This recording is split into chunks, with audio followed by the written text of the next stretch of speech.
been raining the last few days, but undeterred, pretty keen on getting out today, showing a couple of techniques in order to create feather sticks, find drier wood amongst this waterlogged ground, and to create and sustain a fire.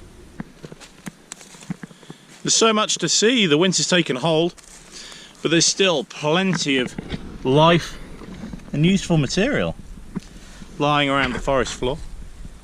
Plenty of dead wood has come down high enough off the floor for it to be dry and useful to us, despite the rain we've had for the last few days.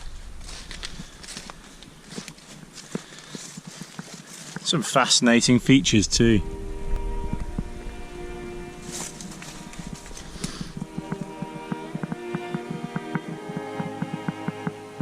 Perhaps we'll keep our distance from this one.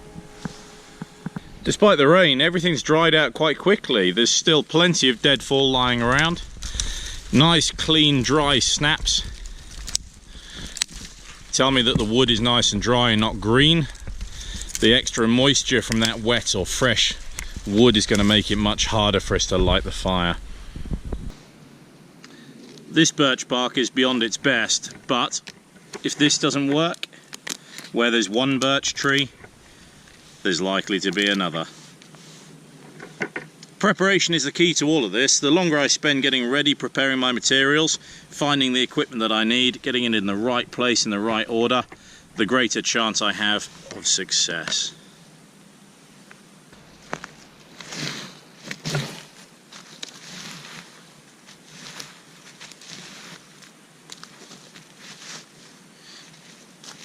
Clearing the ground gives us a nice area to work so we can see what we're doing, but it also prevents us setting fire to the leaf litter or any roots that may be exposed underneath. Knowing that we've got a clean area, we're being sustainable and environmentally friendly. And the last thing I'd ever want to see is the woods I was just in smoking as I walk home. My preparation is the same for all my fires. I collect as much wood as I need. Then I collect twice as much. Then I segregate the sticks, ensuring that each one is dry, placing them into piles of similar sizes, which means when I get the fire going, I simply have to reach out for a bundle of the right size to ensure the fire will continue to feed without smothering it. Remember, of course, a fire needs three things: heat, fuel,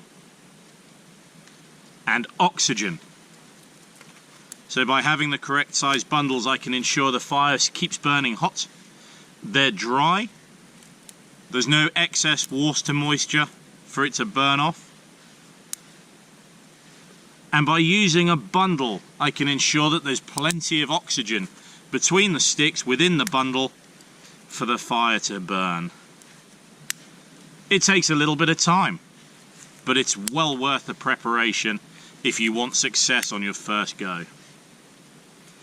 Timmy's top tip: always collect twice as much as you think you're gonna need.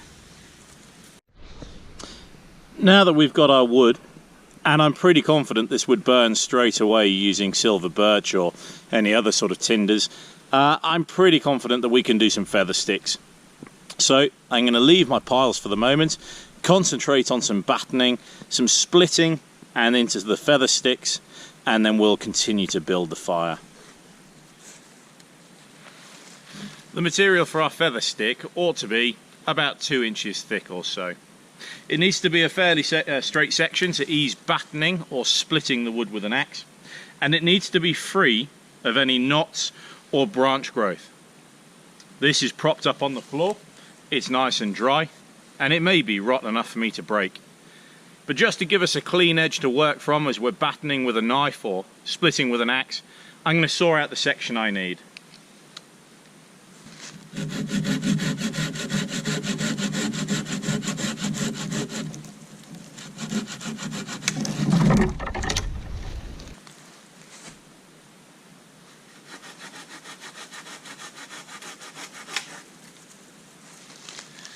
This section will give me 2 rounds. I cut again in the middle, and I probably need another 2 again to give me enough fuel to get the fire going and to sustain it as it begins to burn. let's find some more. The wood you use for feather sticks needs to be dry, at least in the inner section. Water may penetrate these outer areas, but it's rarely going to get further than perhaps 1/8 of an inch into the thickness of the wood. The wood needs to be solid, not rotten, and as I said before, needs to be as free from branches and knots as it possibly can be. This piece has 1 or 2. This piece, however, is relatively free and will provide at least 2 sets for me to batten and then begin my feather sticks. This piece is by far my straightest piece. I want a good length. This is perhaps just a little short to get my curls, to get my feathers, but we'll give it a go.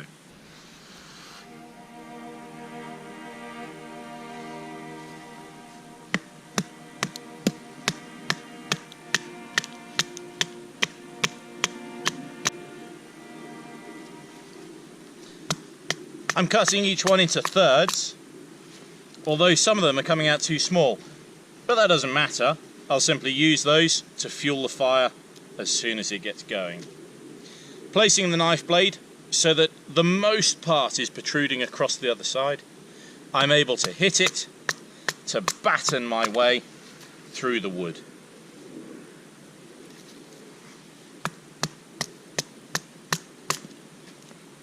But you already knew that, didn't you? In tackling the feather sticks, I'm going to create a useful working length. Just smooth out the surface. So starting nice and high, ensuring everything's behind the blade, I carve some nice long sheets off. It doesn't matter at this point if they come off altogether. I'm trying to get that nice long platform that I can work from. And then to build my feather sticks, I set the angle and I work all the way down the stick.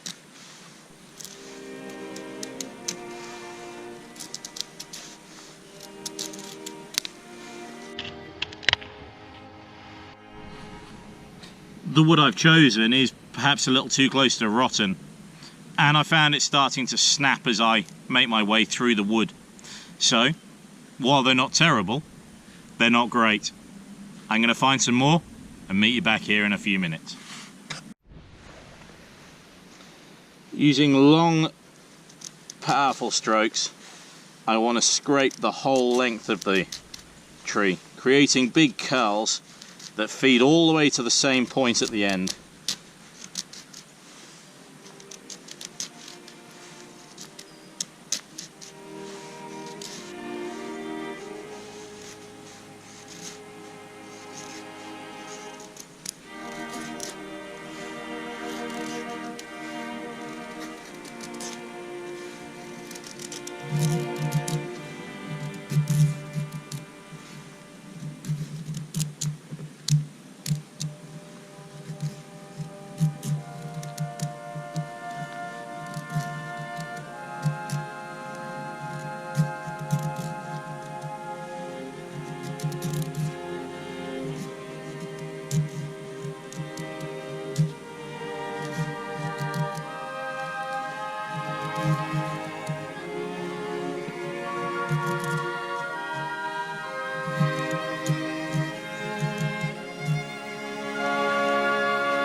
You can see that I've only put curls onto 1/2 of the stick. The back half is still clear. The reason for that is I can now move the wood as I need to rotate it, ensuring that the flames start to lick and catch around the curls. Still slightly rotten wood, they've started to fracture as much as they've curled, but not a bad effort, and I think enough to get the fire going. I'm a creature of habit, and I like to build a little platform to keep the fire off the ground, to allow oxygen to build up underneath it, and to try and protect, to insulate the ground from underneath. I don't suppose it really matters what we use. Just try and build up that little platform to give ourselves the best chance. I've got the birch bark that we found on the rotting log and paper birch. that we found on another tree. Still growing, but plenty of it chafing off at the moment in this sort of winter season. Now, as a true bushcrafter, I didn't bring a lighter, so I'm going to prepare the bark and set to with a flint and steel, a ferro rod.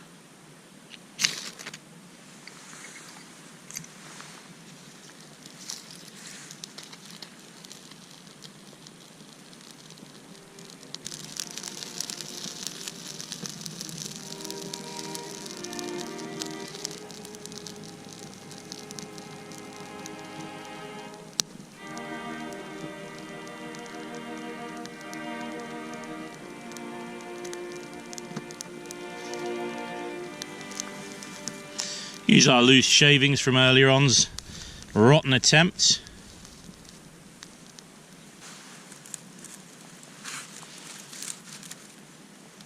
And use our sticks too that we spent so much time carefully collecting.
I set out today to do a video on feather sticks. I learnt a few more important things along the way. First is, when you're trying to video everything, and to make it interesting, you actually miss everything that you're doing. The second thing, it's much more enjoyable without the pressure and missing everything you're doing. Third thing, the choice of wood for feather sticks makes all the difference. I chose birch that was on its way to rotting out. Birch does that, it rots down very quickly. So my spirals didn't spiral too curly, they began to fracture instead, which didn't make for the best efforts. The wood was slightly wetter than I anticipated and they did struggle to catch. But I'd like to think I'm the last Boy Scout and I was prepared, with my bundles of smaller tinder ready, kindling rather, to take. So my lesson today, just enjoy being out. Happy trails, whatever you're doing. See you again soon.